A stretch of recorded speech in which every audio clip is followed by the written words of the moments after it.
Krishna Chaitanya Prabhu Nityananda. Hare Krishna Chaitanya Prabhu Nityananda. Guru Gauranga Radha Sham Sundar Giridhari Ju Ki Jai. Jai Srila Bhakti Sundar Govinda Dev Goswami Maharaj Ki Jai. Jai Srila Bhakti Rakak Sridhar Dev Goswami Maharaj Ki Jai. Bhagavan Srila Bhakti Siddhanta Saraswati Thakur Ki Jai. Rupanu Guru Bhagya Ki Jai. Sri Chaitanya Saraswata Acharya Brinda Ki Jai. Vaishnava Seva Brinda Ki Jai. Kol Kartel Ki Jai. Shri Harinama Sankirtan Ki Jai. Nitai Gaura Premanandi. Jai Srimati Tulsi Maharani Ki Jai.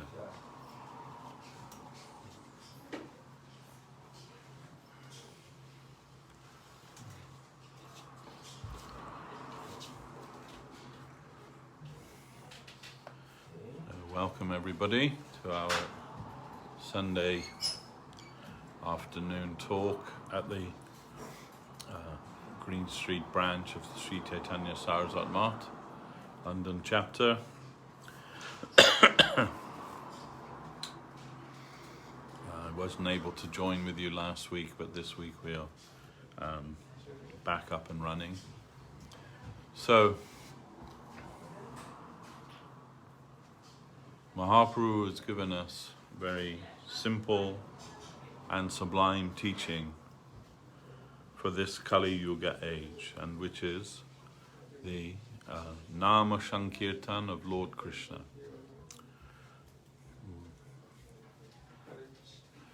It is considered that in this Kali Yuga everything is an ocean of faults.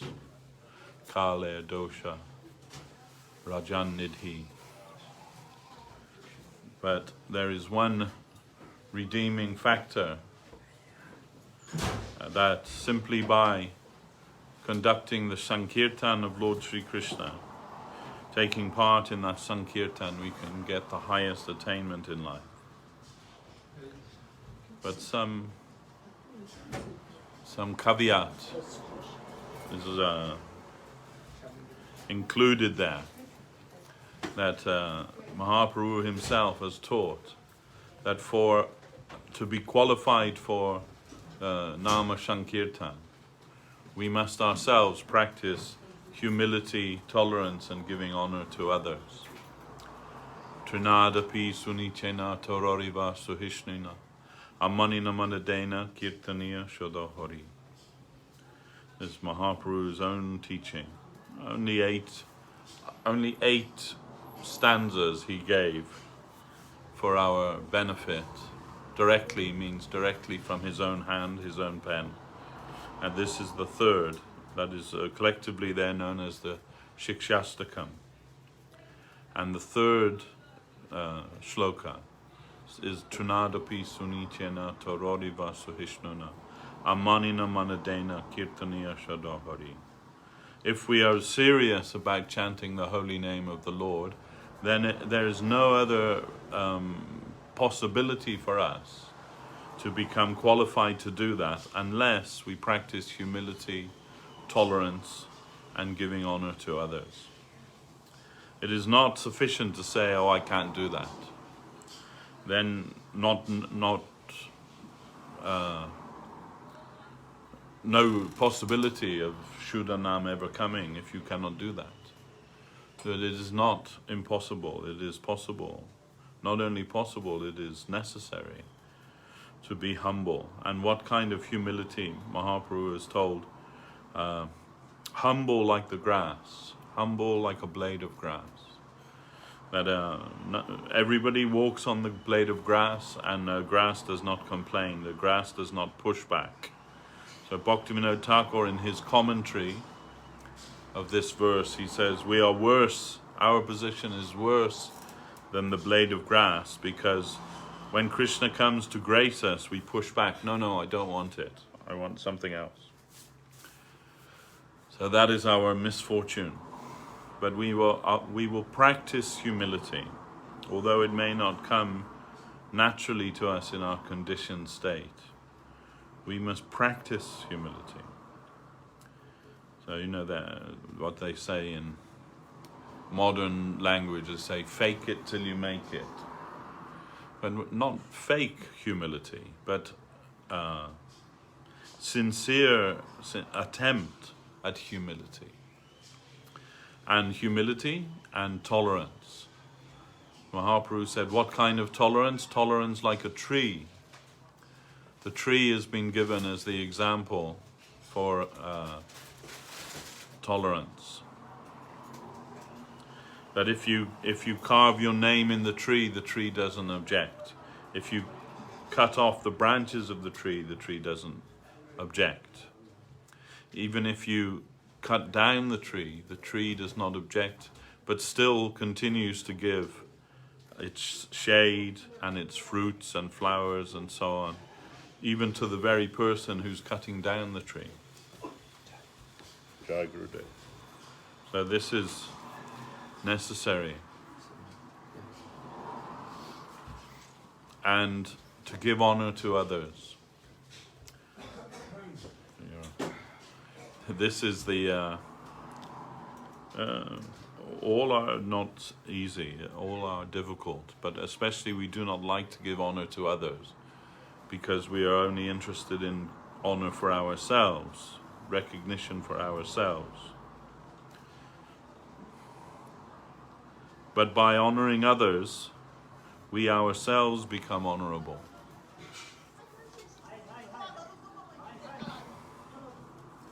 And finally, we must not expect any kind of honor or recognition for our own selves. If all of those qualities we can attain, then Mahaprabhu says you are qualified to chant the holy name of the Lord 24 hours a day. And that is our goal, actually, to be able to serve the name of Krishna. Our only purpose as devotees of Krishna is to satisfy Lord Krishna. Somehow or another, we are to satisfy Lord Krishna.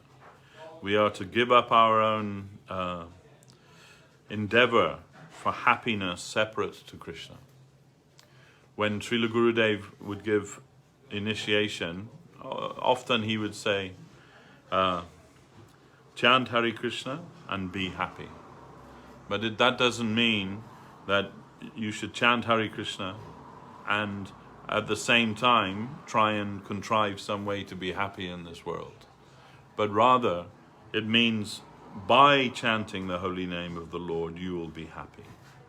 Be happy with this chanting of the holy name of the Lord. Because the holy name of the Lord is the key to our spiritual wealth. All of us, we are all jiva soul. And that means we have some spiritual property. And that spiritual property is our birthright. And that is the food of the soul. The food of the soul, which is anandam. Anandam means ecstasy. Prema, Krishna prema.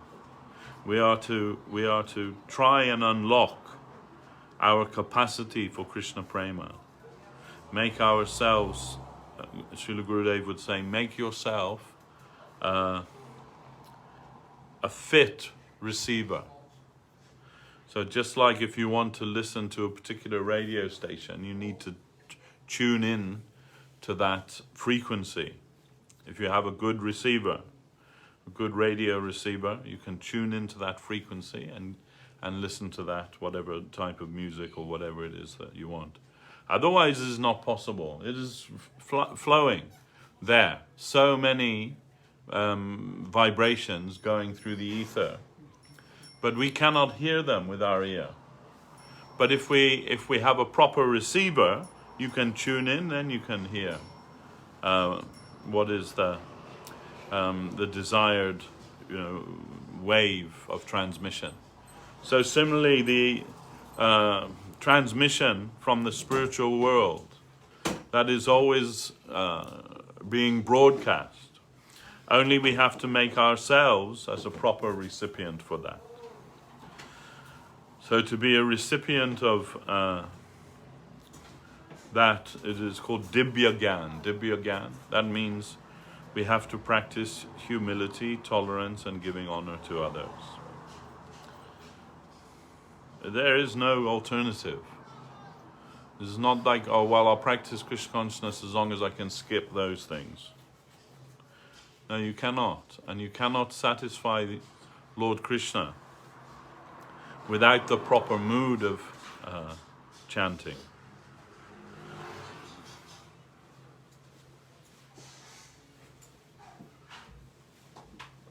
So we must try. We must be sincere in our attempt. And there's no magic formula to be sincere. Either you are or you aren't. When somebody asked Guru Maharaj, how can I be sincere? He said, just by being sincere. So, but we shouldn't think, well, I'm completely insincere. I have no sincerity. Because Guru Maharaj also told us that sincerity is one of the qualities of the soul. It is within every soul, that sincere seeking nature. So we can find that if we look deeply within ourselves. We will find what is the wealth that residing within our own self. The soul can perceive himself, or herself actually. Soul is feminine by nature. And soul can see himself if the criteria is fulfilled. And that in the first verse of Shikastakam, Chaito Darpana Marjanam, Mahadvagni Nirvapanam, Shreya Kairavya Chandrika Bitaru Badajimanam, Anandam Buddhivardhanam, Pratipadam Purnashvitam, Shnapanam Param Vijayate, Sri Krishna Sankirtanam. So in the beginning, Chaito Darpana Marjana means the Chaita, or the consciousness of the soul's consciousness is cleansed by the chanting of the holy name of the Lord. It is compared to a mirror, the mirror of consciousness. If a mirror is covered with thick dust, you will not be able to see your own reflection there. But if you clean that glass of the mirror, then you will be able to see yourself properly reflected in that mirror. And so similarly, the mirror of our consciousness is so covered with material conditioning that we are not able to perceive ourselves. We have been in this material world from time immemorial, and during that time, all of that time, we have built up so much prejudice and misconception that we do not even know our own self. We are thinking that all of the things that make up our identity now, that is who we are. And people say things, oh, well, you can't teach an old dog new tricks, and I am how I am, I'll never change. But this is all false. That is not you. You need to uncover your own self. Your own self is always pure, and that can be uncovered, and that is the process of Krishna consciousness, the process of Nama Sankirtan. Nama Sankirtan is the only process in this Kali Yuga that will help us to understand our true spiritual potential. Harinama, Harinama, Harinama eva kevalam, kalo nyastyeva, nastyeva, nastyeva, gotiranyata. That in this age of Kali, there is no other way, no other way, no other way, but to chant the holy name of the Lord, chant the holy name of the Lord, chant the holy name of the Lord. The Vaishnava acharyas, they have, in their commentary on this verse, they have said that why it is told no other way, no other way, no other way 3 times. That is, no other way means not by karma, and not by jnana, and not by yoga. So these three things are dismissed by this verse. No other way, no other way, no other way. Not by karma, not by jnana, not by yoga. Only by bhakti, and only bhakti can produce bhakti. And there is no prerequisite to that. Nothing is required. When our Guru Maharaj was a young man, he had a friend who came from a village in Bengal where Swami Pranavananda, who was the founder of the Bharat Seva Ashram, he also came from that same village. And Guru Maharaj's friend introduced him, and Guru Maharaj said, he tried to recruit me for his mission. But I told him, my heart and my head is already sold to Mahaprabhu. And then he said, oh, I also admire Mahaprabhu, Chaitanya Dev. But unless, first of all, we practice the vairagya as shown by the Buddha, that type of vairagya that the Buddha showed. And then unless we study the Vedanta of Shankaracharya, then finally we can come to the prema of Chaitanya Mahaprabhu. Otherwise it will be misunderstood.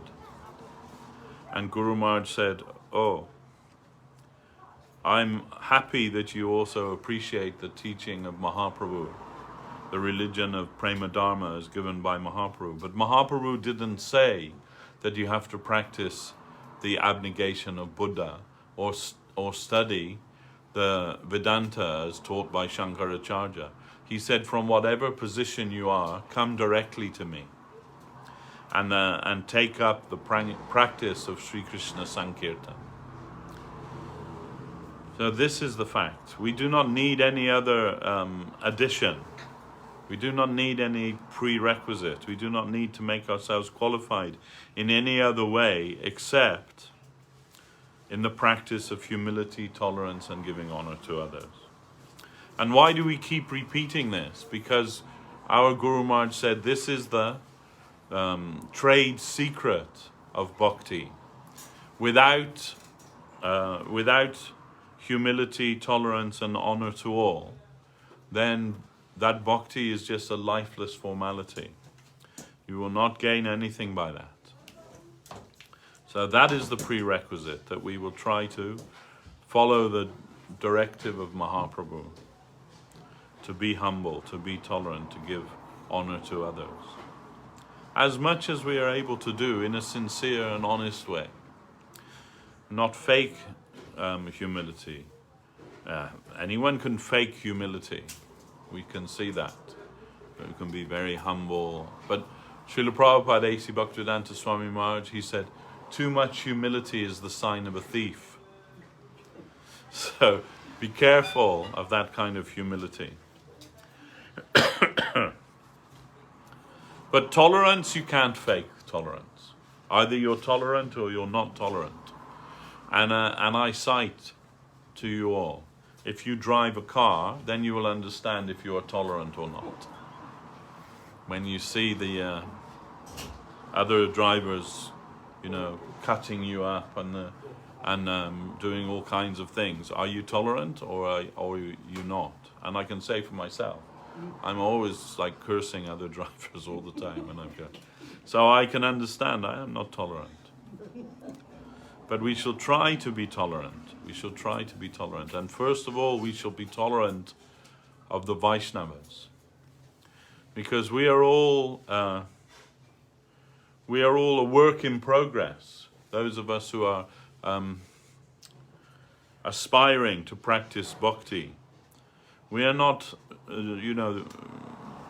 finished masters. We are all students. And we are all faulty in our endeavor. We are patients in the hospital, but we are receiving the proper treatment and the proper guidance. So then everything is fine. And you see in some places that when the inmate become a little healthier, they also sometimes assist the doctors and the surgeons and so on to help with the other not so, especially like in the time of crisis, like a war or something. Excuse me. Then the not so bad patients, they may help to attend to the more diseased patients. So something like that. We may have some responsibility to help the progress of others, but we do not think ourselves as finished professors or finished masters. We are only aspiring to help others. Just like Srila Govinda Maharaj, he asked the head doctor of the medical board in Navadvip, do you have to know everything about medicine before you can help others? And the doctor said, no, of course not. That would be impossible. So similarly, with what we have, we can try to help others. If you see somebody drowning in the river, you don't say, okay, I'm just going to go and take some swimming lessons, and when I'm a really good swimmer, I'll come back and rescue you. No, you'll jump in and try and, even if you can only do the dog paddle, you'll try and help as best you can with what you have. So like that, we will try with what we have, with what small, meager capacity we have, we will try. And we can also say, we have benefited in our lives from this. Then you also may benefit from this. Come along with us. So,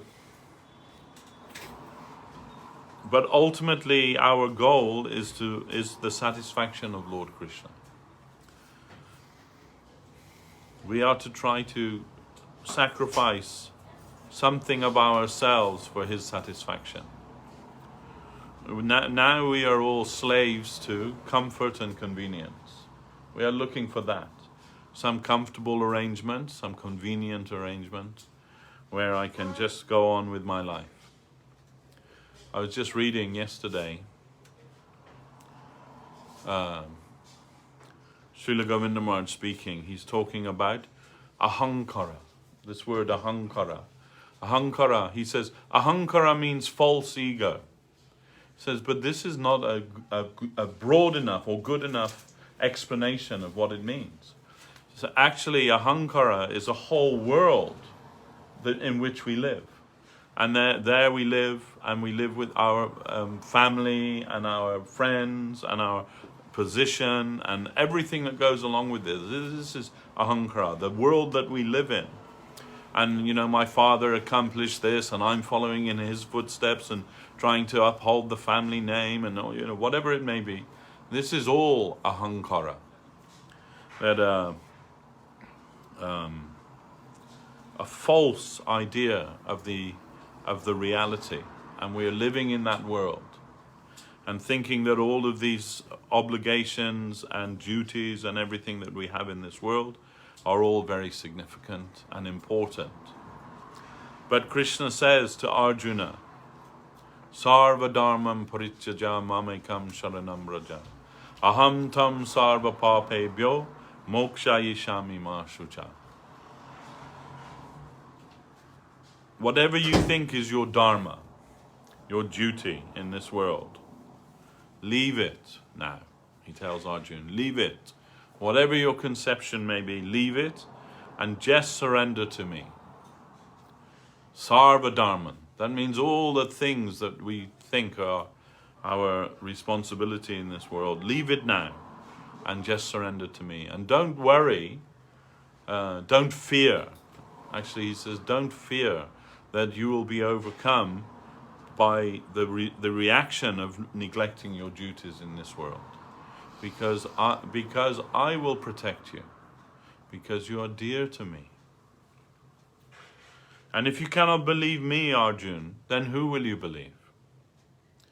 So this is, you can say, the beginning point of our life in Krishna consciousness is when we understand we only have one duty, actually, and that is to satisfy Krishna. And how do we satisfy Krishna? By satisfying Krishna's devotees. But that also is in a particular way. It's not that we come and we say, oh, you're a devotee of Krishna, let's go down to the restaurant, I'll buy you something nice to eat. This way I can serve you. It doesn't mean by satisfying the senses of those aspiring devotees. The devotees are satisfied when they see also that Krishna is satisfied.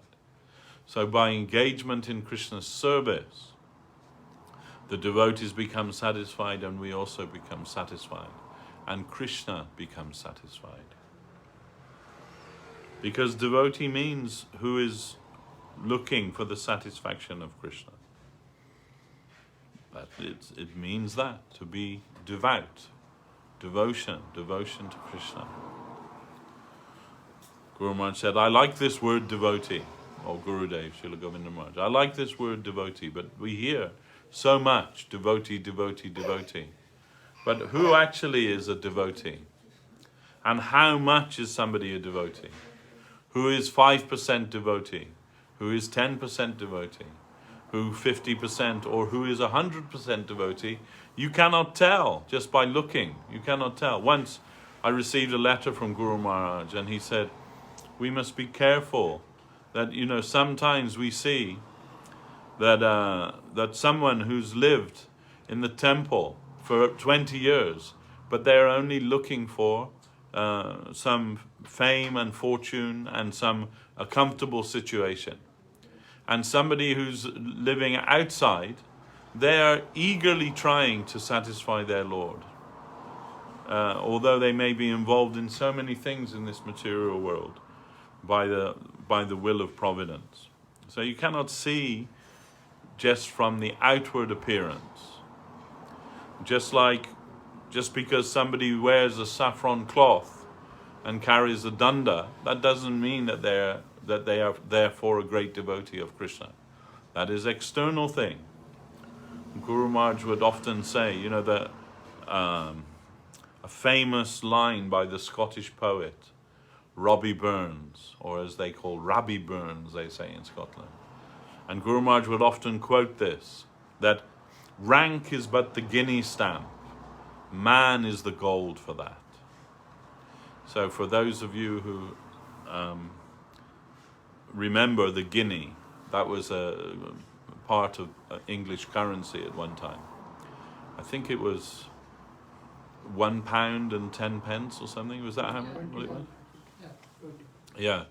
So, but it was the bank could give the guinea stamp on an ordinary piece of paper. They could stamp with the guinea stamp.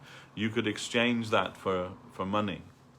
So, but Guru Maharaj would use that phrase. Rank is but the guinea stamp. The stamp itself has no value, but unless there's some gold in there to back that up. So rank is but the guinea stamp. Man is the gold for that. So we should look at the inner person, not just the outer appearance. Of course, that also we must give some honor to the outward, because we cannot see further than that initially. But so we should, as Guru Maharaj would say, err on the side of caution. It is good to give honor to all. This is the meaning, to honor everyone. But as Srila Govinda Maharaj said, who you make your obeisance to, that is one thing. But who you will give your heart to, that is another thing altogether. So you must be very cautious about giving your heart too freely to who is not qualified. You will need some help to recognize that. Some intuition is necessary. And when, another Srila Prabhupada said, we use these a lot, but he said, you should use your common sense. And if you don't have any common sense, find somebody who does have common sense. And take advice from them. So we may not be very qualified, but we can search out who are more qualified than us and ask for their advice in our in our spiritual quest. It is not to be finished within a few days, but rather it is something that we must be prepared to be in for the long run, and that will mean all of this life and maybe other lives too. Because Krishna says, actually Arjuna asks Krishna this question in Gita: what if someone is not successful in their practice and they've given up the material world, but they do not find any footing in the spiritual world? Then are they not doomed to be like a riven cloud with no place in either sphere? And then Krishna replies, Arjuna, you should know that whatever endeavor is made on this path is never lost. And again, in the future, they will be able to pick up that thread and progress again. It is not like the things of this world. Whatever you have in this world was lost, it's lost. It's very unlikely that you'll ever get that back. And even whatever you store in this world, death will take that away from you. Srila Prabhupada, again, he told a story about a man who lived in a village in India, in Lucknow. He said that when he owned a video store, selling videos or renting videos or whatever, he owned this video store. And when he died, then his family, they took over the business and everything.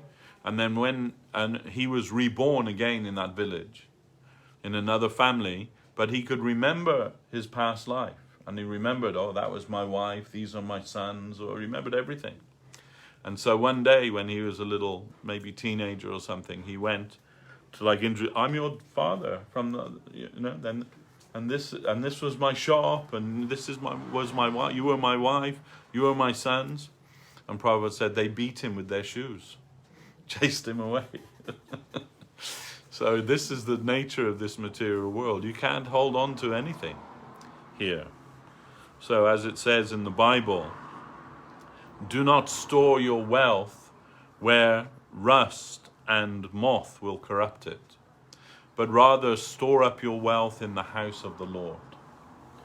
So Srila Gurudev used to say, try to merge your account with Krishna's account. Then, you will have everything. Maybe you have a very meager account in this life, but if you merge that with Krishna's account, he would use the example, if a poor girl becomes married to a prince, then suddenly all of his wealth also becomes her wealth. So, similarly, if you align yourself with Lord Krishna, then everything that is his is yours. That is by nature. But not that we will try to manipulate our circumstance in that way. Sometimes we see that. Oh, if I give 1 penny to Krishna, that will come back to me 1,000 times or something like that. People think like that. But I don't know where that comes from, but let me tell you, whatever you give to Krishna may not come back to you. Because Krishna is Hari, and Hari means who takes everything away from his devotee. You do not become wealthy by being a devotee of Krishna. It is very rare. So, all Krishna's devotees, they are poor. But they have the greatest wealth. They have the greatest wealth. They have Krishna. And this is our proposal, actually. Guru Maharaj said, it sounds like a madman's proposal. That by knowing one thing, you can know everything. And by getting one thing, you have got or achieved everything. What kind of mad talk is that? But that is our proposition. If you know Krishna, then you know everything. And if you have Krishna, then you have everything. Because why? He is the proprietor of everything. He is the cause of everything. Everything is his property. Ishvara Parama Krishna Satchidananda Vigraha Anadir Adir Govinda Sarva Karana Karanam. This is from the Brahma Samhita, the prayers of Lord Brahma.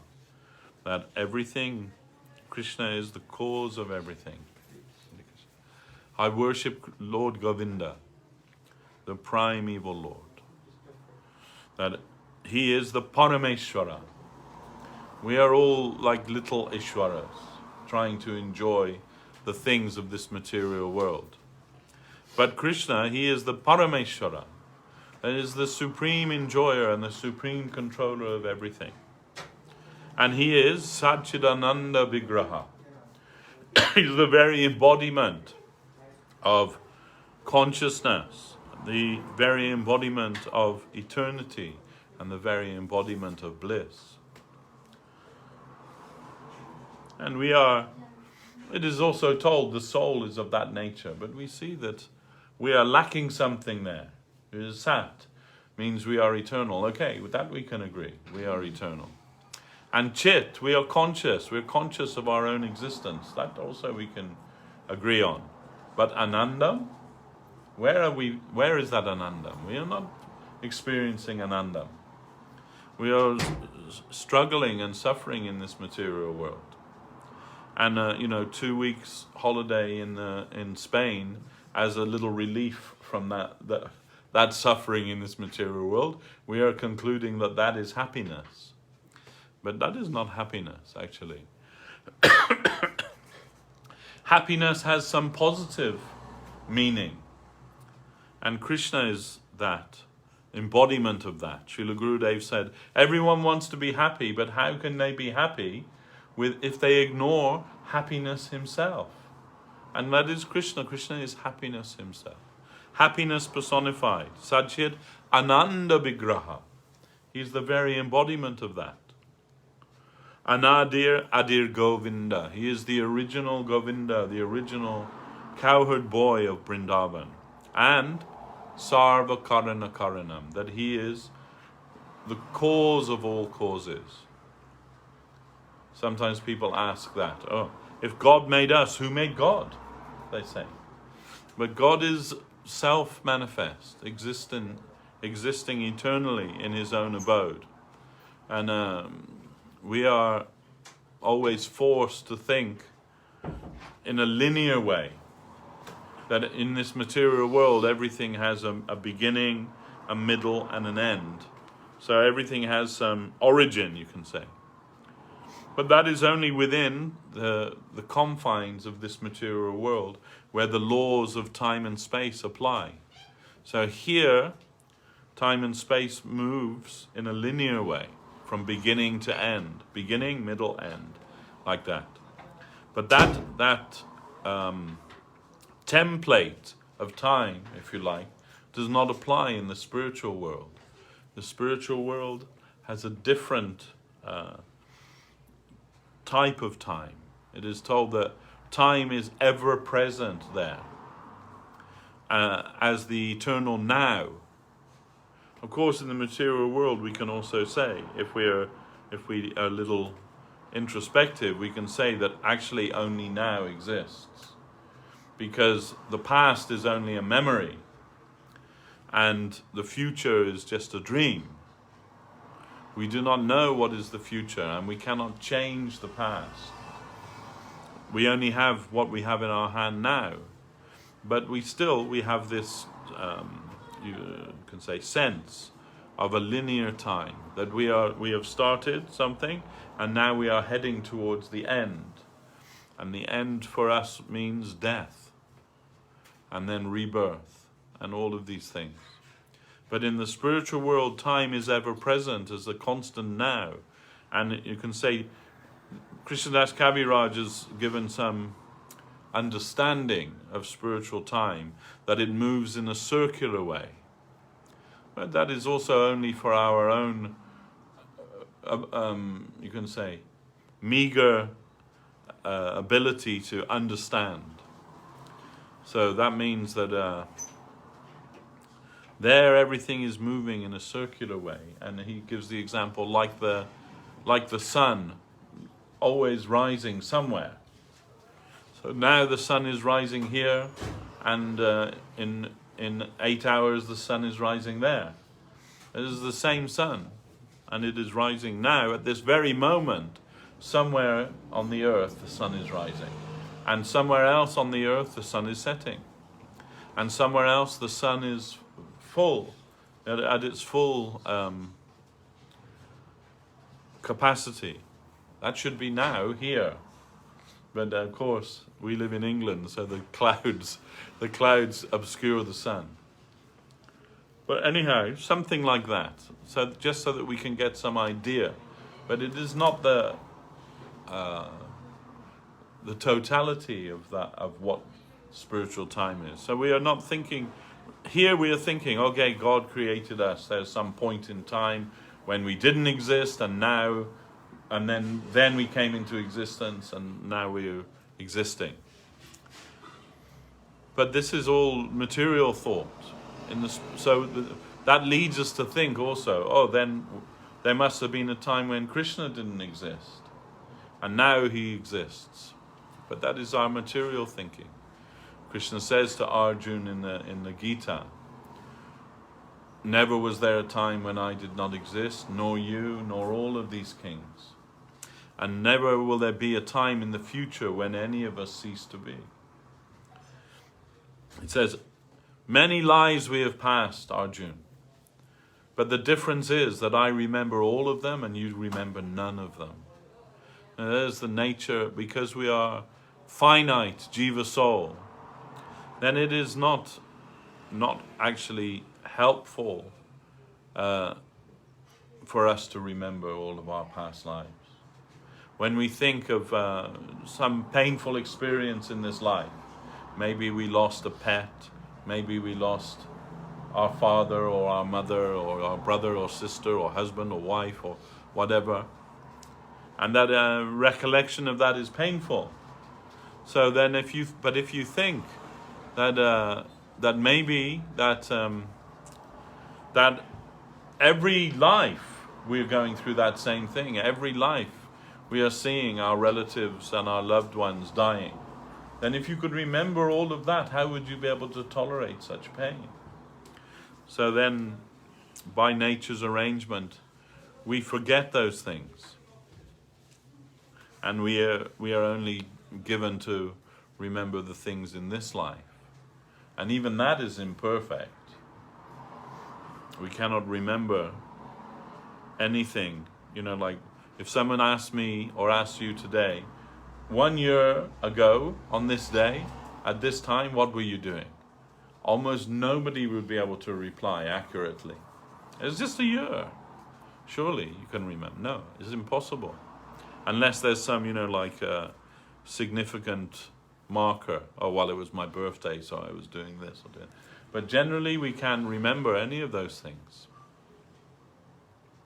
That is the nature of the jiva soul.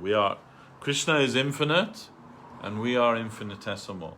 That means we have a very small capacity, but some capacity.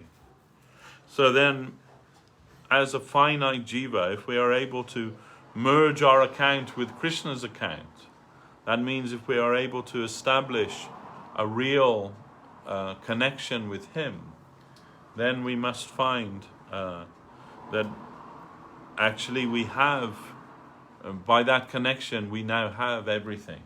And we now know everything. Or someone may say, what do you mean you know everything? What about, can you explain to me the theory of relativity, Einstein's theory of relativity? If you know everything? My daughter asked me that once, can you explain Einstein's theory of relativity? I said, if I was able to do that, I probably would be in a much better job than I am. But no. Somebody can. I cannot. Then how will anyone claim, that we know everything? Because All that is necessary to know is that Krishna is the Supreme Personality of Godhead. And whatever you need for your service to him, that knowledge will be given to you. And everything else is just part of the phantasmagoria of this world. Really doesn't have much relevance. I'm sorry, Mr. Einstein. But however high and noble your thinking may have been, it really has no bearing on the ultimate reality. And I think somebody like Einstein would recognize that.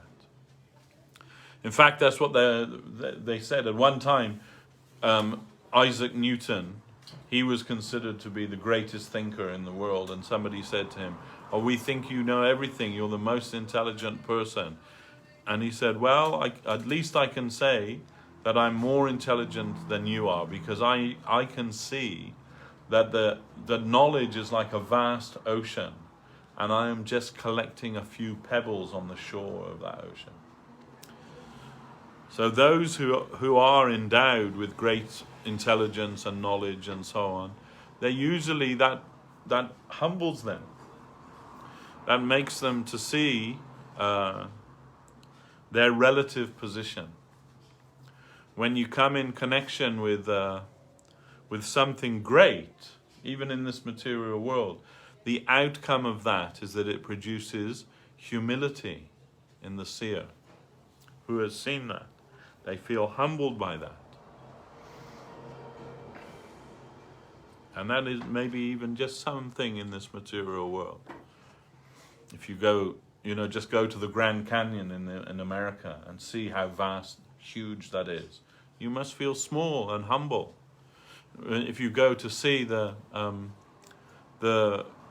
paintings of the Sistine Chapel by Michelangelo, you must feel humble to see such an extraordinary thing.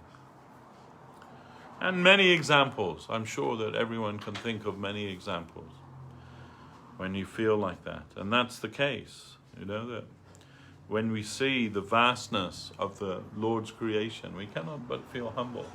We cannot but feel insignificant. We cannot but realize our own infinitesimal nature.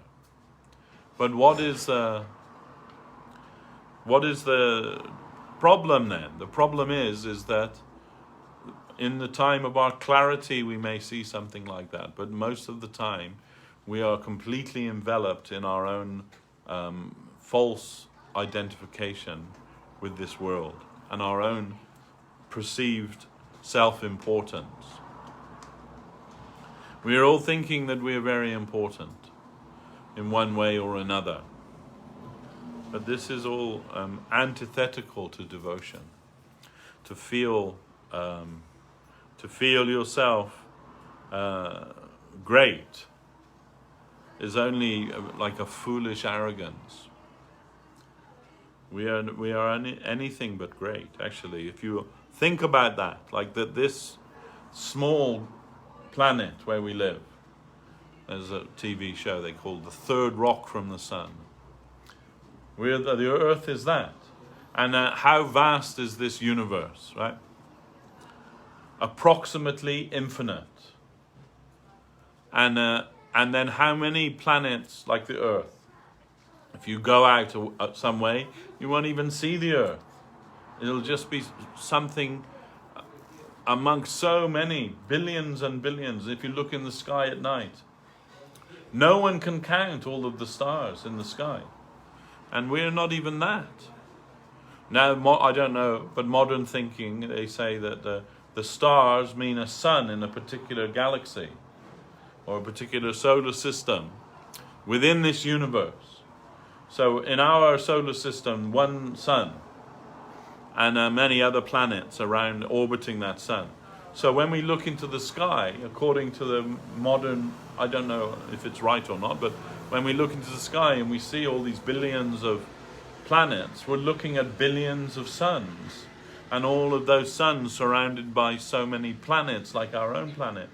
Then how can we think that here, sitting on this little rock, amid so many species to begin with, so many species of life, uncountable, and amongst them so many different species of human, and we are just one of those. It's like told like the one universe is just like a mustard seed in a sack of mustard seeds. So if you're taking your sack of mustard seeds home from the market and a few spill out, will you even stop to pick them up? No, you won't bother with that. So similarly, then if this whole universe were to disappear, what would be the significance of that? If this universe is just one mustard seed in a sack of mustard seeds, then how can we think that we are so important? Can we not understand that our existence is tiny? It's tiny. But at the same time, every jiva soul has some part to play in the eternal Leela of Lord Krishna. And there we find our actual significance. When we try to find our proper place within that service world. And the service world is also infinite. The spiritual world, which is called Vaikuntha, that of the whole creation, it is told the material world is only one small portion, 1/4 perhaps of that creation in this particular creation. And the rest is the spiritual world, the Vaikuntha realm. So every jiva, every created jiva, has some part to play in that spiritual world. That, just contemplating that is completely mind-blowing when we think about that. Extraordinary. So although we must admit that we are infinitesimal, we still have something to contribute to the whole of the spiritual creation. And how can we even begin to understand what that is? But Krishna consciousness awakens us to that reality. And one very beautiful thing we heard from Gurudev so many times, he would say, in this world, 2 things are for sure. One is that we are fallen souls. That is for sure. And the second thing is that Krishna is the friend of the fallen. So then we can take solace in that. We are fallen, but Krishna is the friend of the fallen. So again, Krishna says in the Gita, I am the supreme absolute truth. Everything is strung on me like pearls strung on a thread. Everything in me, but nothing in me. The whole of creation, I am the origin of that. I am the cause of that and the master of that. Everything. But I am your friend. At the same time, I am your friend. Krishna says that. That I am your friend. I am friendly to you all. In spite of what my, great position is in this world. I am your friend. In the Gita, Krishna says, in the 18th chapter of this verse, very famous verse. In fact, it's so sweet that it slightly different form is given twice in the Gita. That is, Manmana bhava madbhakto madhyaji mam namaskuro mami vaishyasi satyam te pratijani priyoshime. Manmana bhav, that means give your mind and your heart, give your everything to me. Manmana bhav. Madbhakto, become my devotee. Madhyajimam namaskuro. Make your obeisance to me and do everything that you do as an offering to me. And surely you will come to me, Arjun, because you are Mami Vaishyasi Satyam Te. That means you can believe me, Arjun. You can believe that I am telling you the truth. Pratijani Priyoshime, because you are dear to me. You will come to me because you are dear to me. And of course we know Arjun is Krishna Sakha, is also called Krishna Sakha. Or Krishna Bandhu is also called Arjun. We know he's the friend of Krishna. But if that conversation was only about Krishna and Arjuna, then it would have no significance to us, however interesting it might be. No, in that conversation, that divine song of God, the Bhagavad Gita, Arjuna is our proxy. He is representing us. He is representing the fallen Jiva soul. And Krishna is counseling him, giving him spiritual counsel. And when he tells Arjuna that you will come to me because you are dear to me, he's telling that to all of us. It is his message to the world, you can say, in Bhagavad Gita. Become my devotee, give your heart, give your mind, give everything to me, surrender to me, and do everything as an offering to me. And surely you will come to me. This is my promise. And you can believe me, Arjuna. If you can't believe me, then who will you believe in this world? And why? Because you are Priyoshime, you are dear to me. So this is a wonderful thing. Guru Maharaj said in Gita, there is no other scripture in the world where God pleads for himself in such a, Guru Maharaj used the word pathetic way, but he means that in the proper sense of the word, not in the somebody who's pathetic as we use it today, but rather in a very open and candid way. Krishna is pleading for himself. I am everything to you. I am everything to you, and I am friendly to you, and I am coming to give the highest thing, to make the highest thing available to you, and only by simply giving your heart to me. Patram pushpam phalam jalam.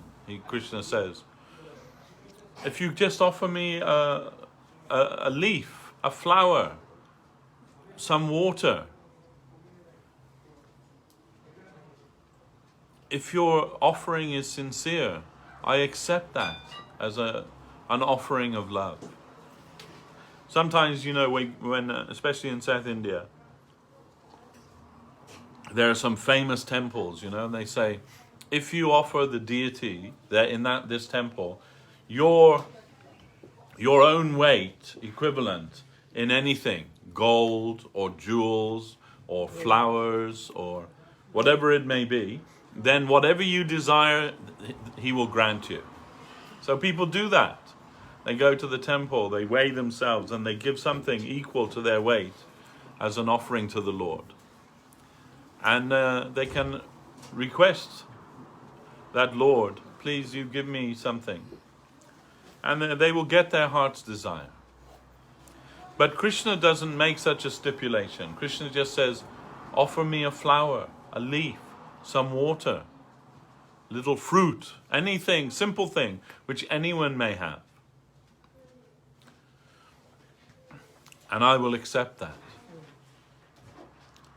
And what you will get, maybe you will not get, health and wealth and a cottage by the sea. But you will get Krishna himself. Krishna himself gives himself to his devotee.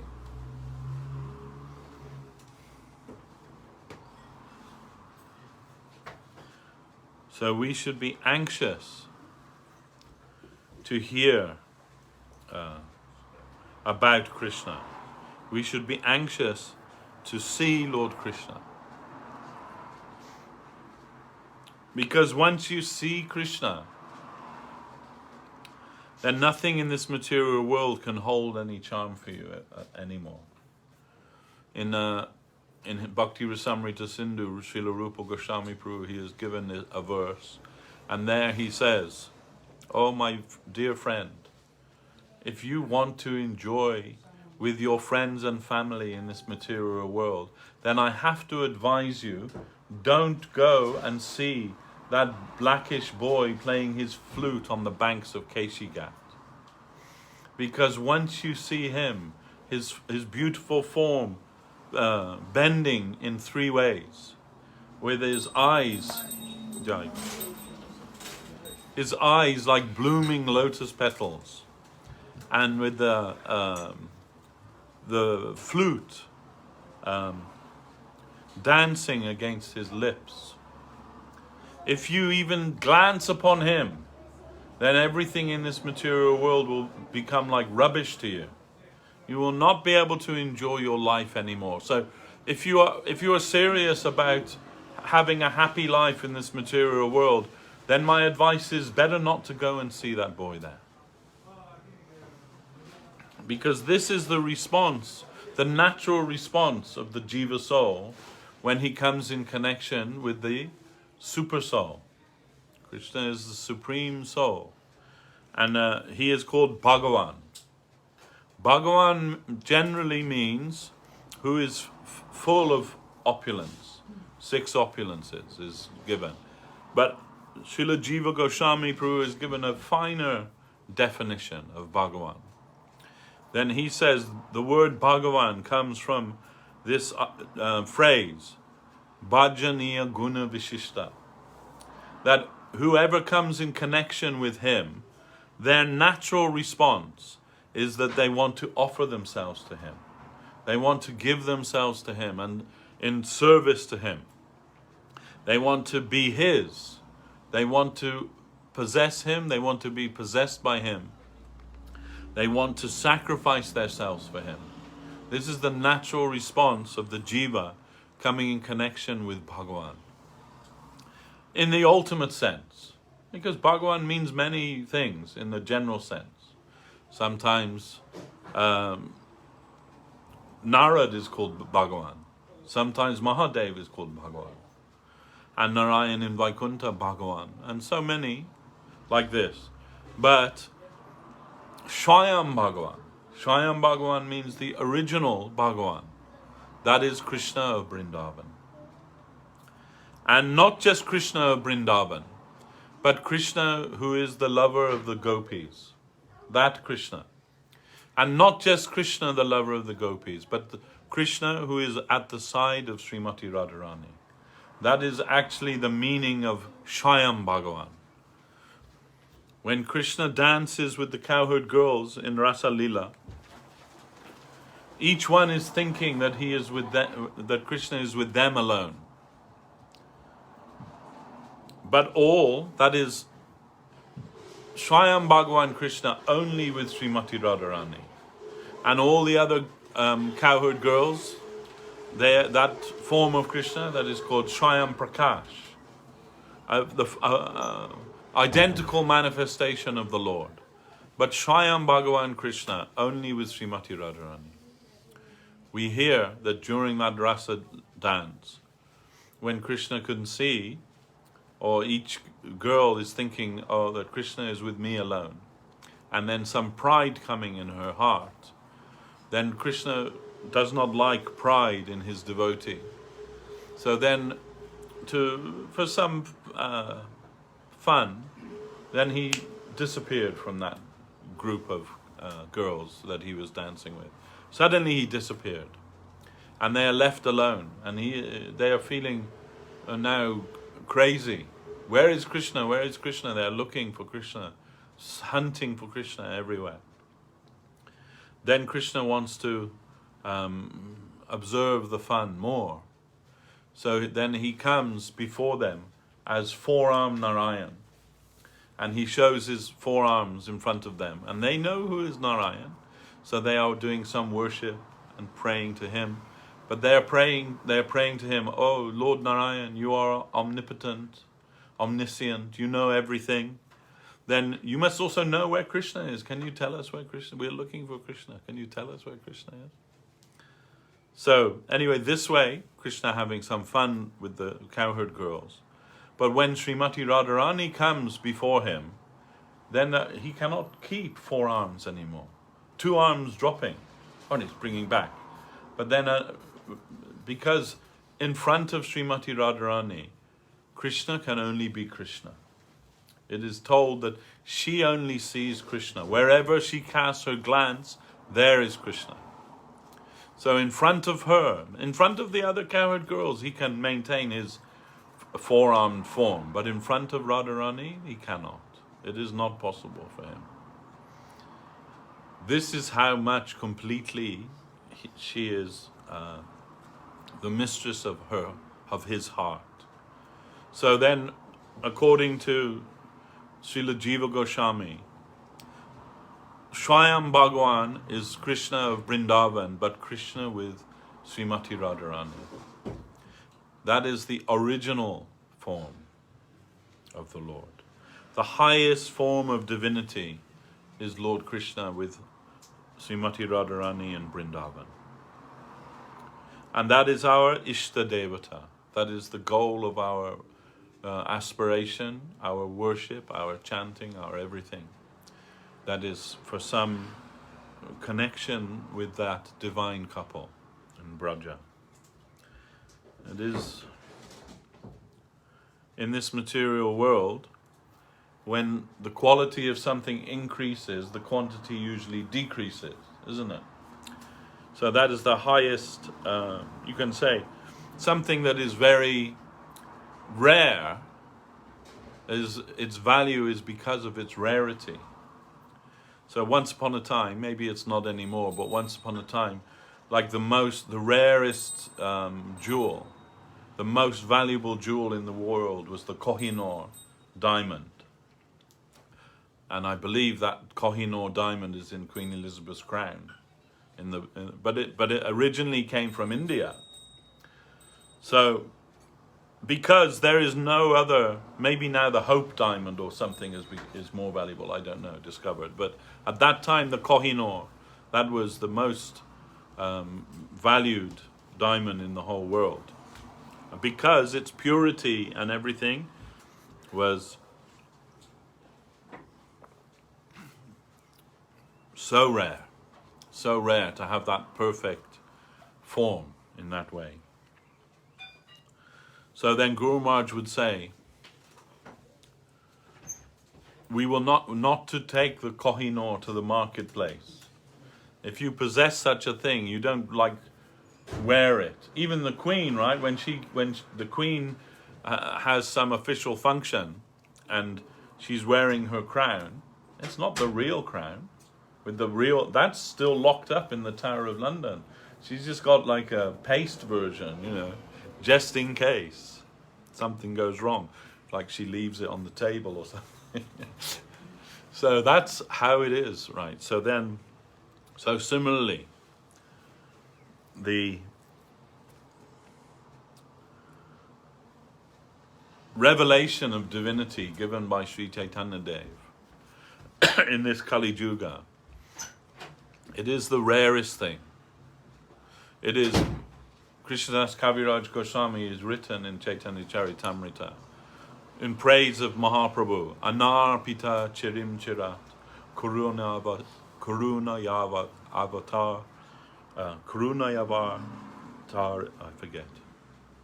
Anarpita chirim chirat, Karuna yavatar, Kalo samar payitamunito jvalam rasam sabhakti shriyam.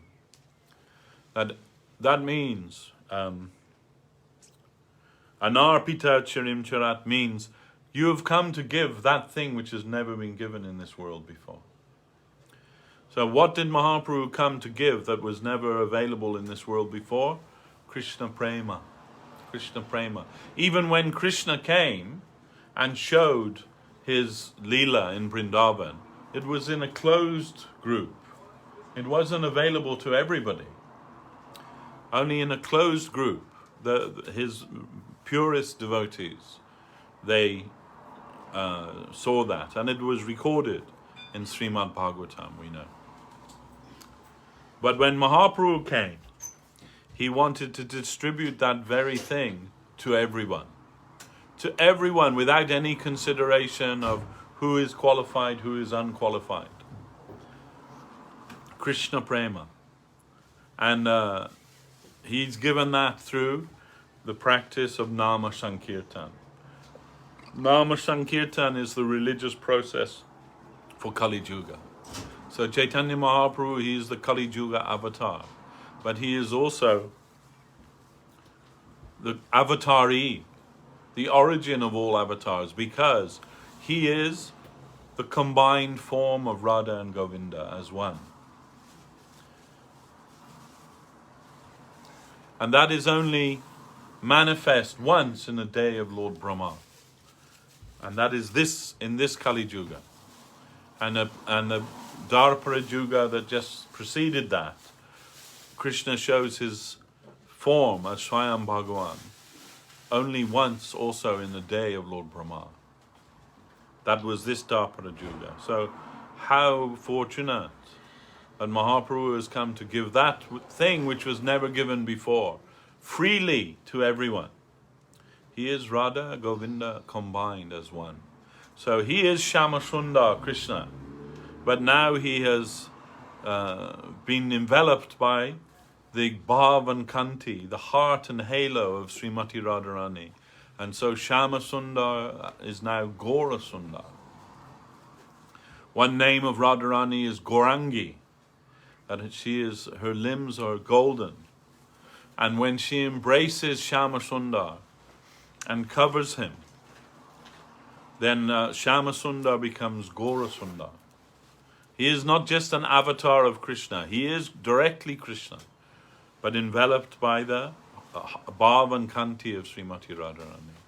And he has come to give what no avatar has ever given before, the highest conception of divinity, the highest revelation of divinity ever known to the world. Therefore it is said that in this Kali Yuga, the gods in heaven are praying to take birth on this earth so they can also take advantage of this Prema Dharma of Sri Chaitanya Dev, this religion of love of Chaitanya Dev, Mahaprabhu's love. And we see, that he himself said, in every town and village, my names will be sung. And we see that this is becoming true, that all over the world people are not just hearing the holy name of Krishna, but themselves becoming devotees of Krishna.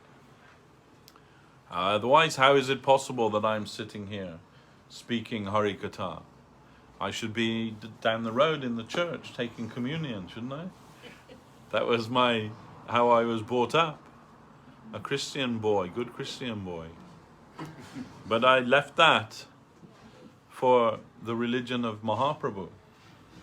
It is not conversion. I do not feel I was converted. But it is awakenment. It is awakenment. Because it is not that many religions and many gods. God is one. God is one. Just like there's only one sun in the sky. But we may call that sun by different names according to where we've come from. My wife is from Venezuela. They call the sun Sol. And here we call sun. In India they call Surya. So many places they have different names. But it is not Indian sun, Venezuelan sun, British sun. Although sometimes we think maybe there isn't a sun in Britain. But it's the same sun. So similarly, there's only one God. By the very definition, there can only be one God. There may be many gods, little g gods, but there is only one Supreme Lord. And he may go by many different names. He may be known as Allah. He may be known as Jehovah. And he may be known as Narayan or Krishna. But it is the same God. Then only the revelation is the criterion. Where will you go and find the highest revelation of God? So, Lord Jesus said that everyone should love the Lord thy God with all thy heart, with all thy mind, and with all thy soul. On his famous Sermon of the Mount, he told that. And we accept that. We believe that. We are one with him in that.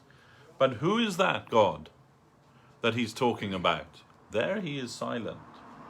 What does he? Where does he live? What does he do? What does he look like? What clothes does he wear? What, you know, all of these things. If he does all of those things, or is he just like some amorphous being, you know, like vibrating in the ether or something? No, we do not accept that. If we are person, every one of us is a person, individual person. He must be the supreme person. Otherwise, that means we possess something that he doesn't. So he is the supreme personality of Godhead. Ishvara Parama Krishna Satchidananda Vigraha Anadi Radhi Govinda Sarva Karana Karana. The supreme enjoyer, the supreme controller, the Parameshwara, that is Lord Krishna, the Parameshwara. Then that revelation that is coming from the Veda, from India. And if we are actually serious about knowing the truth about what is reality, actually this we have to understand, that we are not really interested in religion, actually. Religion is man's attempt to reach God. And in so many cultures and so many societies, different religions, usually according to the prophet or Messiah or whatever that started that religion. But they are only man's attempt to reach the supreme.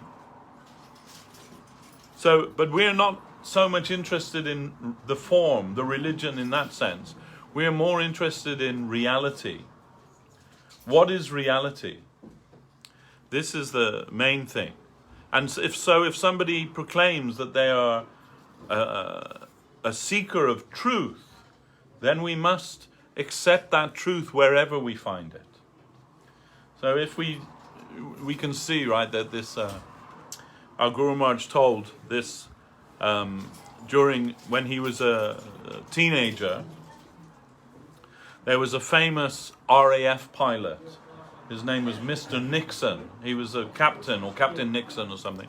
He's flying during the Second World War. He's flying an aircraft for the British, and he got shot down while he was flying over France. He got shot down. So as his plane is plummeting, he prayed to the Lord. He said, "Lord, if you exist and you save me, then I make a vow to you today that I will spend the rest of my life in your service, 24 hours a day." This was his prayer.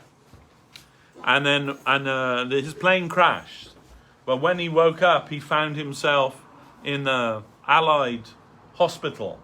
He'd landed on the Allied side and was recovering in the hospital. So when he came out from the hospital, when he was recovered, he wanted to make good his vow. So he went to the bishops and asked them, I've made a vow to the Lord that I will spend all of my time, 24 hours a day, in his service. How can I do this? And they replied to him, "We don't think that's possible, to serve him 24 hours a day." And it is a kind of, you can say, Sunday religion, isn't it? Do you want a chair? Did he? Yes, sir. Want a chair? Here, go sit down. Then we do not know about this idea. When I was at college, one of my closest friends, his father was a priest, a Christian priest, and I asked him once, "Oh, what does he do now?" He said, "No, he's retired now." And I said, "Oh, but does he give like a sermon sometimes at the church?" "No, he's retired. He doesn't even go to church anymore. He just goes in his on Sunday. He just spends his time in his greenhouse, in the potting shed, with his garden, with his flowers and everything. He's retired. Like he did his time as a priest. Now he's retired and enjoying his retirement." And I thought, well, that is such a weird idea.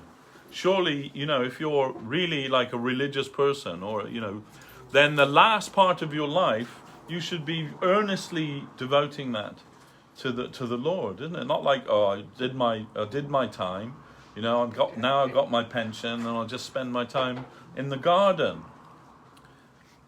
Anyway, so the bishops, they told Captain Nixon, you will not be able to find like 24-hour day service in our conception. But we have heard that in India there are yogis who can do 24 hours a day connection with the Lord. So then he thought, okay, then I have to go to India and seek out that in India. And when he came to India, and he met a Vaishnava guru in India, and he became Swami Krishna Prem. His name was Swami Krishna Prem.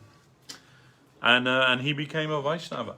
And he found in Krishna consciousness he can devote his time 24 hours a day to the service of the Lord, as was his vow. So it's Guru Maharaj would use this example of the gold standard. So he would say, like, every currency in every country has its own value, right? But they're not all equal. There's the dollar, the euro, the pound, the yen, the rupee, the whatever, but they're not all like 1 to 1. In fact, 1 rupee and 1 pound, like how many, what is it? Yeah, 100 rupees to a pound now, so there's a big variation. But how do they measure that is by the gold standard, right? That's how they measure the value of any currency, by the gold standard. At least it used to be that. I don't know if it is. I'm not sure anyone has gold anymore, but that's how they measure it, right? So according to that, a dollar is worth so much, and a yen is worth so much, and a pound is euro. They're all worth so much. So in the consideration of the absolute reality or divinity, the gold standard of divinity is called rasa. Rasa means relationship. Actually, rasa means many things, as you know. Rasa can even mean, the gravy in your sabji. That's also called rasa. But really the meaning means the essence. So rasa, in spiritual terms, means spiritual relationship. So, just like the planets that orbit the sun, those planets that are closest to the sun, they're very similar to the sun. And those planets which are further away, not so similar. But they all have their particular orbit around the sun. So similarly, the religious gold standard is measured by rasa. How much is the development of and revelation of our relationship with the Lord? What is that? What is the availability of that relationship? So every religious teaching has truth. You'll find that truth and common truth. They're all worshipping the same Supreme Lord, but in different ways. But if you apply the standard of rasa, you will find that the highest conception of divinity is given in the Veda. The Veda, which is the most ancient of scripture known to the world. And there you will find, and especially in Srimad Bhagavatam, you will find the full explanation, or the fullest explanation. We won't say the full explanation because God is infinite. Then there's no end to his glories or knowledge of his existence. But the greatest degree of revelation is found in the ancient scriptures of India. Mark Twain, the American author, he said, of religions, India is the millionaire. And it is a fact. You will find more religious truth in India than anywhere in the world, if you know where to look. There is also many other things, of course, but if we are to examine, you can say, objectively, then we can say, like we may be proud, right? Oh, we're British, and we may say, you know, the pound sterling, that's the best currency. But if we look at it objectively, we may find, well, the dollar's more valuable than the pound, or even or whatever it may be. Dinner. Yeah, whatever it may be. So then we have to be objective about that. So when in our objective examination of religious truth, if we are really devotees of truth, then we will find that the highest revelation is in the scriptures of India, given by the saints and sages of India. And you will not find anything similar anywhere else. And this is our conclusion.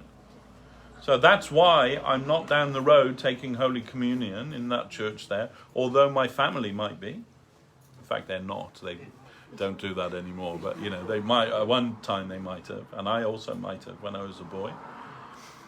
But I'm here talking about Hari Katha with you, devotees. And compared to even the church down there, we're a very small congregation. But it is not about quantity, rather it is about quality.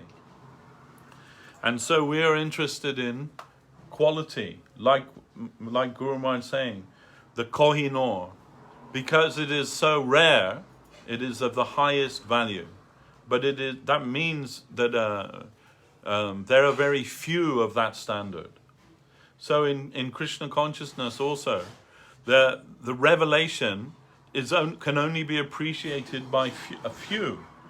Guru Maharaj said, it is not for the rubbish brain and not for the mob. They will not appreciate that.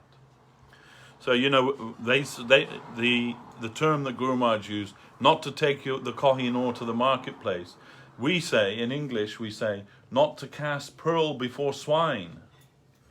It's not very polite, but it means if you go to the pigsty and you have some valuable pearls and you throw them in front of the pig's not going to make a nice necklace or, you know, some ring. It's just going to eat them because it has no idea of its value at all. So in the same way, most people will not be able to appreciate. But Srila Bhaktivinoda Thakur, who is the modern founder of the Krishna consciousness movement, he said, the day will come when all intelligent men and women of the world must recognize the religion of Chaitanya Dev, the Prema Dharma of Chaitanya Dev, as the only answer to all problems of the world. That day will come. And we read that and we think, oh yeah, maybe that, but not in our lifetime, perhaps, not in our lifetime. We're thinking like that. But also part of that prediction, in that same prediction, he says, the day will come when the fair-skinned Europeans of France and England and America and all, you know, countries and cultures of the world, they'll come together with the devotees of India with their arms upraised, visiting the places where Chaitanya Dev had his pastimes and chanting Gora Hari, Gora Hari. And our Guru Dev, Srila Govinda Maharaj, he said, well, I also, when I read that, thought, oh, that must come true, but not in my lifetime. But now we see that that has come true. We see that devotees from all over the world are coming together under the banner of Chaitanya Mahaprabhu and chanting Harinam in their own streets and meeting with the devotees of India and going on pilgrimage to the holy places. So that part has come true already. And we're not only witnesses to that, we're part of that. We're part of that. But as I said, it's not a matter of conversion, it's only a matter of awakenment. So, you know, then every stage is important. If you are, when you're in the primary class and you're taught 1 + 1 is 2, this is a fundamental truth that every child will learn. But in quantum physics, 1 + 1 doesn't always equal 2. But if you try and tell that to the primary student, they'll just become confused. In fact, if you tell that to most of us, we'll just become confused. But it is true that in some circumstances, 1 + 1 doesn't equal 2. So that's higher education. So, then what religious idea we received as children, that may be, you say, primary education. And the teaching of Bhagavad Gita, the teaching of Srimad Bhagavatam, Sri Chaitanya Charitamrita, this is like postgraduate education in divinity. Then what will be the objection? Oh, then the same God that you worship, actually he is called Krishna. And someone, why we should call Krishna? That's an Indian God. No, why would you say that? Because he showed his pastimes in India, in Vrindavan, which is geographically a place in Uttar Pradesh. Then he's an Indian God. But India's made for Krishna Leela. That's why Krishna advents himself there. It's like asking, why do you go to the golf course to play golf? Because it's designed for that, isn't it? That's the best place to go. So you see all the avatars of Krishna, they've all appeared in India because India is designed for that. Another name of India is called Dharma Bhumi. That's where these things take place, designed for that. So we shouldn't be partisan or envious of that. Oh, why he's not showing himself in this world, in this country? Well, he is now. There he is, in 466 Green Street, Upton Park. Krishna has come and showing himself to the world.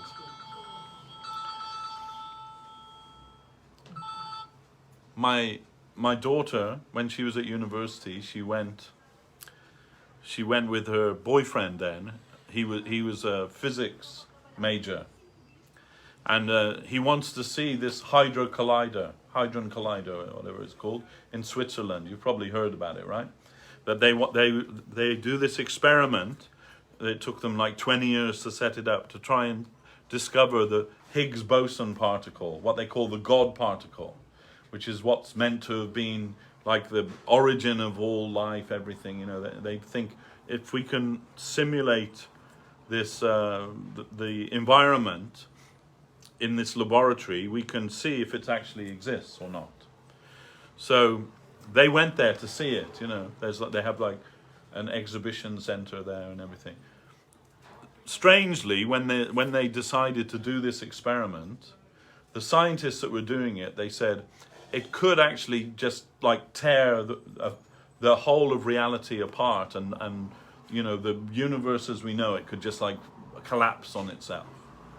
So you would think, if you're a responsible physicist, maybe it's not such a good idea. But they just thought like, oh, if it happens, it happens. We'll give it a go anyway.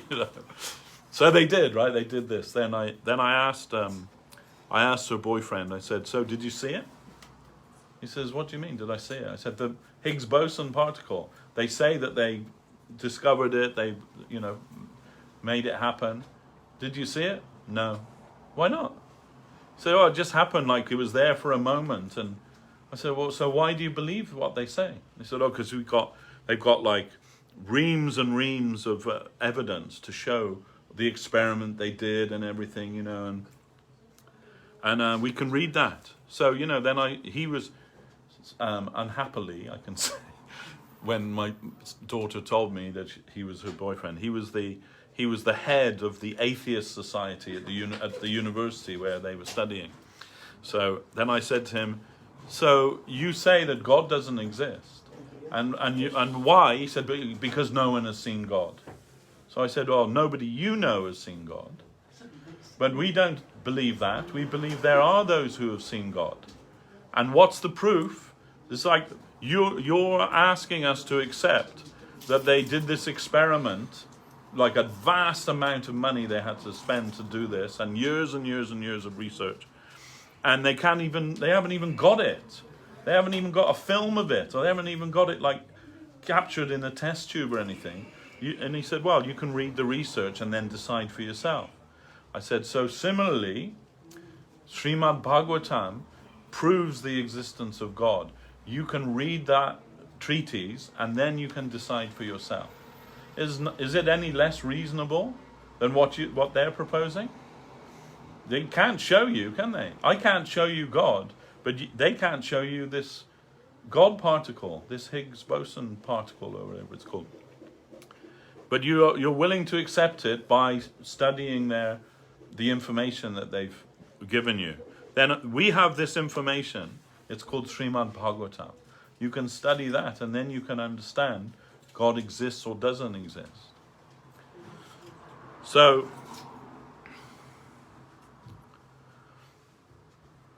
it is not unscientific. Religion, we can say, religious thought is not unscientific. It is highly philosophical, but it is provable only by your participation. As they say, the proof of the pudding is in the eating. So somebody can bring in front of you a very nice cake, and you say, you've got to try it. This is wonderful. It's made of, but sometimes it's not. You've seen on the internet, they make a cake out of a balloon, and they cover it with icing and everything and present it, and then when they go to tuck into it, it explodes. It's just a joke. So but you won't know unless you try, isn't it? So somebody tells you this is the best cake you're ever going to taste, you can say, oh yeah, I believe it, and go on your way. Or will you try it? So this is our proposal. This is the best thing that you will ever find in your life. Krishna consciousness, the meaning of life, we say. That's a very big claim, isn't it? Everybody's saying, that nobody knows what the meaning or the purpose of life is. They're debating it from time immemorial. No, we're not debating it. Vedavyas has proved that it is the purpose of life is to search for Sri Krishna, reality, the beautiful. And we say that is the case. And we ask you all to take part in that and find out for yourself. Taste the cake and see you like it or not. There's no substitute. I can talk to you till the cows come home. But if you yourself don't embrace it, you'll never know. It'll only just be a theory. Oh yeah, I heard this lecture from this fat white guy in Green Street, then it was nice. It was nice. Then we had some nice food, and and there you go. But really, you yourself, if it doesn't affect you in a way that makes you want to at least try it out, then I've just wasted the last 2 hours of my time here, isn't it? And you've wasted your time also politely sitting and listening to me. Now, it should affect you in some way. It should change you even a little bit to think, maybe he's right. Maybe I should give it a try. Maybe it is something good, something valuable. If you like it, tell others. And yeah, exactly. And if you like it, tell others. So, and that's what I'm doing. All I can say to you is that with my hand on my heart, and in all honesty, this is the most wonderful thing that I've ever experienced in my life, and something that I'm willing to devote my entire life to. And with the blessings of you all, I hope that I can do that. And I hope that somehow some little bit of that might rub off on everybody else. Then they may think, I'm not asking you all to become perfect, but at least try and move a little closer to Krishna every day. Give a little bit more of yourself to that every day. Even if it's just 1%, then in a year, 365%, you should be more Krishna conscious, isn't it? Try it out. See if it's any good. They say, you just brainwash yourself chanting Hare Krishna, day after day, again and again and again. Some critics, they used to say, you might as well chant Coca-Cola, Coca-Cola. Give it a try, see how long you last chanting Coca-Cola. You'll be mad in a few hours. You'll be tearing your hair out. No, it's not the same. The transcendental name of the Lord. How is it that, for 40 years, day after day, I've been chanting that, and I don't feel crazy? Maybe people think I'm crazy. It is something wonderful, something that helps you to awaken, the thing that actually awakens your soul. The name of Krishna is Krishna. So we are eager to see Krishna, but we understand that darshan, the vision of Krishna, doesn't come through the eye, but it comes through the ear. Darshan means to see through the ear.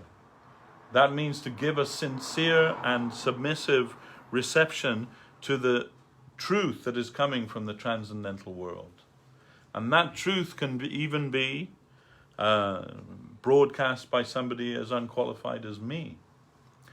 Guru Maharaj said, that a fire that's lit by a barbarian can also purify gold. So in the same way, whoever I may be or however unqualified I may be, if that fire can be kindled in you, the desire for Krishna Bhakti, then that can purify gold, the gold in your heart. We are hopeful for that. And that for that reason we are speaking every week and trying to give our lives for that cause. We are hoping that you also might take that seriously. Then we will feel that we've not wasted our time. So now we shall finish for today and do arati. Thank you all for listening to me. Thank you all for coming. Jai Om Vishnupad Srila Bhakti Sundar Govinda Dev Goswami Maharaj Ki Jai. Srila Bhakti Rakak Sridhar Dev Goswami Maharaj Ki Jai. Bhagavan Srila Bhakti Siddhanta Saraswati Thakur Ki Jai. Rupanuga Guru Vargya Ki Jai. Namacharya Srila Haridas Thakur Ki Jai. Jai Sri Chaitanya Saraswata Acharya Brinda Ki Jai. Kol Kartal Ki Jai. Sri Harinama Sankirtan Ki Jai. Anitai Gaura Premanandi.